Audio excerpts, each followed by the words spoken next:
हरियाणा के झज्जर जिले में 8 अप्रैल को एक 26 साल के फाइनेंसर डिघल गांव में गोली मारकर हत्या कर दी गई। स्कॉर्पियो से आए बदमाशों ने ताबड़तोड़ गोलियां उसके ऊपर तब तक बरसाई जब तक कि वो मर नहीं गया। सोचिए कि जो 3 अपराधी आए थे या 3 शूटर उस ब्लैक स्कॉर्पियो से आए थे, उनके दिमाग में उस समय क्या चल रहा था। उनके दिमाग में उस समय ये चल रहा था कि किसी भी तरह से साहिल को वो जिंदा नहीं छोड़ेंगे। और उन्होंने साहिल को तब तक मारा जब तक उन्हें यकीन नहीं हो गया कि साहिल मर चुका है।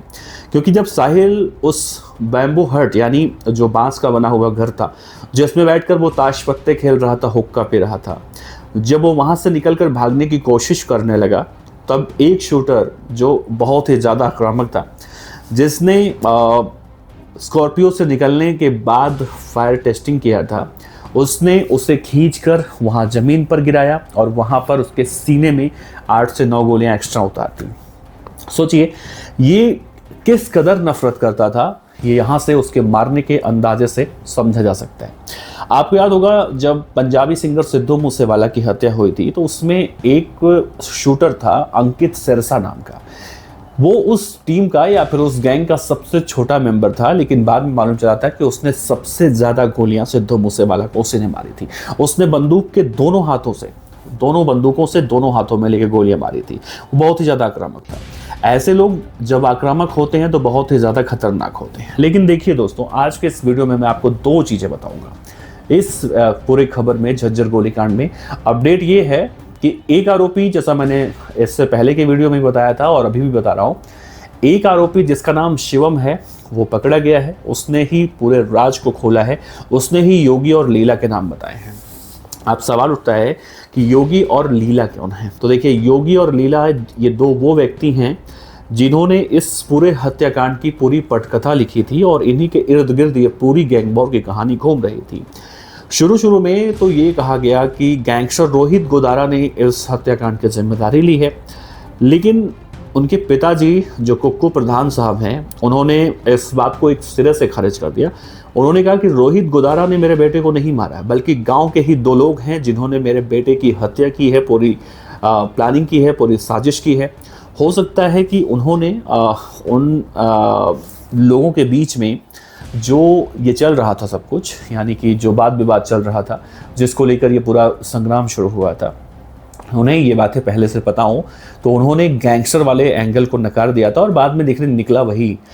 हो सकता है कि इन बदमाशों ने गैंगस्टर एंगल इसलिए दिया हो क्योंकि इनके ऊपर जो शक जा रहा था वो शक हट के रोहित गोदारा, लॉरेंस बिश्नोई या फिर जितने भी इस तरह से गैंगस्टर हैं, खासतौर से इससे पहले की गतिविधियों में, इससे पहले की गैंग वॉरों में वो शामिल रहे हैं, उनके नाम निकल कर सामने आ जाए। लेकिन ऐसा नहीं हुआ।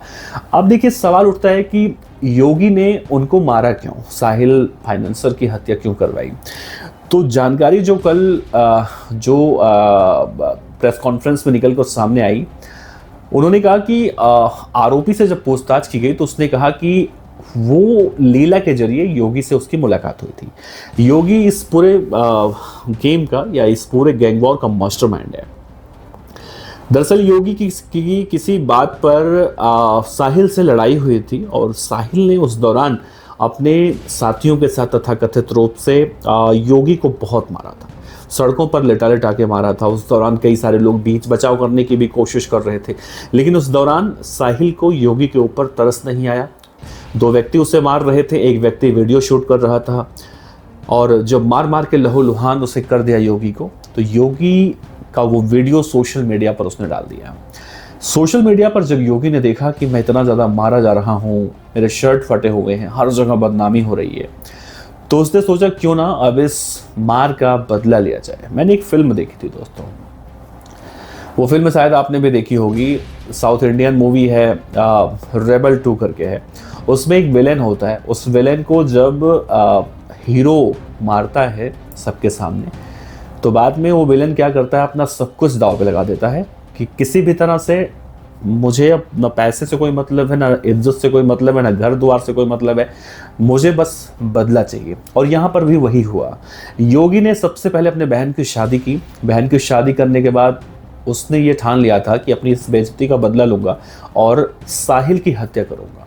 और इसी क्रम में उसकी मुलाकात लीला ने शिवम से करवाई, यानी जो शूटर पकड़ा गया है। अब शिवम की कहानी सुनिए। शिवम दरअसल मध्य प्रदेश का रहने वाला है और ये बीए सेकेंड ईयर का स्टूडेंट था और इसने गरीबी और अभावी के चक्कर में पढ़ाई छोड़ दी थी। इस वक्त वो दिल्ली के सराय काले खां इलाके में रहता था। जब इसकी मुलाकात लीला के जरिए योगी से हुई और योगी और लीला को जब ये देखा करता था कि इनके पास ब्रांडेड कपड़े, जूते, पैसे, गाड़ियाँ सब कुछ है, तो ये सब कुछ हासिल करना चाहता था। क्योंकि वो गरीब घर से आता था, पढ़ाई लिखाई छोड़ चुका था, उससे अच्छे बुरे का जो ज्ञान था कहीं तो खत्म हो चुका था। शॉर्टकट तरीके से पैसे कमाने की सोच रहा था और वो इस हत्याकांड में शामिल हो, जो योजना बनाया जा रहा था इसमें वो भी शामिल हो लिया। और ये देखिए फाइनली अंजाम क्या हुआ, उसने उसको मार दिया, लेकिन सबसे पहले पकड़ा यही गया। 2 आरोपी जो हैं योगी और लीला इस वक्त फरार हैं। अब इस पूरे मामले में कई सारे लोग ये कह रहे हैं कि योगी ने अच्छा किया साहिल को मार के। तो देखिए मैं तो ये कहूँगा कि जो लोग ऐसा कमेंट कर रहे हैं उनको तो खैर नहीं कुछ कहा जा सकता, वो अपनी राय रख रहे हैं और अपना राय रखने का सबको हक होता है, लेकिन हिंसा का जवाब हिंसा से देना कहीं से सही नहीं कहा जाता। और यही बातें हम सब कहते हैं, जब कुछ भी दिक्कत होती है तो हमें यही कहा जाता है कि हम ये कानून का सहारा ले सकते हैं। अगर उससे बहुत ज़्यादा मान लीजिए बेइज्जती उसकी हुई थी योगी की, वो जाता पुलिस के पास जाता और वहाँ पर जाकर अपने शिकायत दर्ज करवाता, हो सकता था कि योगी को उससे कुछ न कुछ मदद ज़रूर मिलता, साहिल को ज़रूर सज़ा मिलती, और सज़ा नहीं भी मिलती तो कम से कम उसे इस बात की संतुष्टि होती कि मैंने कानून के ज़रिए एक्शन लिया इस पर, ना कि उसकी हत्या करके। अब देखिए इस पूरे मामले में एक चीज़ और देखी जाए तो बहुत सारे लोग ऐसे हैं जो इन बदमाशों को देखकर, ख़ासतौर से सोशल मीडिया का ज़माना है, सोशल मीडिया पर देखते हैं उनको और उनको लगता है कि महंगे कपड़े, महंगे जूते, ब्रांडेड सब कुछ, मोबाइल फ़ोन्स वगैरह, सामान, गाड़ियाँ, ये सब बहुत जल्दी पाना चाहते हैं। और ये जो गैंगस्टर हैं या आपराधिक मानसिकता के लोग हैं, वो ऐसे लोगों को बहुत जल्दी पहचानते हैं और उन्हें पहचान कर उनका फ़ायदा उठाने की कोशिश करते हैं, उन्हें जुर्म के दुनिया में धकेलते हैं। और ऐसा हमने लॉरेंस बिश्नोई के केस में या मूसेवाला के केस में या बहुत सारे ऐसे केस में देखा है कि जो कम उम्र के युवा लड़के होते हैं उन्हें गैंग में शामिल करने के जद्दोजहद में ये गैंगस्टर रहते हैं। अब फिलहाल देखना होगा कि अभी इस पूरे मामले में जब पुलिस की जो 5 टीमें बनाई गई थी, 5 टीमों ने सूझबूझ से सीसीटीवी फुटेज वगैरह चेक करके आरोपी को नोएडा के सेक्टर 37 से पकड़ा, तभी इस बात का खुलासा हुआ। और भी जो 2 आरोपी हैं वो कहाँ पर छिपे हैं इसकी सूचना बहुत जल्दी पुलिस के पास आने वाली है और वो दोनों भी पकड़े जाएंगे। इस केस का तो द एंड हुआ, लेकिन ये केस ना सिर्फ एक केस है, ये गैंगवॉर ना सिर्फ एक गैंगवॉर है, ये घटना है, ये वारदात है, बल्कि ये उन लोगों के लिए सबक है जो लोग छोटी छोटी बातों पर आक्रोश में आके इस तरह से किसी को मार देते हैं या फिर झगड़ा कर लेते हैं, उनके वीडियो बनाकर सोशल मीडिया पर डाल देते हैं। उन सब के लिए एक सबक है। वैसे आपको क्या लगता है? अपने विचार आप भी रख सकते हैं। आपका बहुत बहुत शुक्रिया। नमस्कार।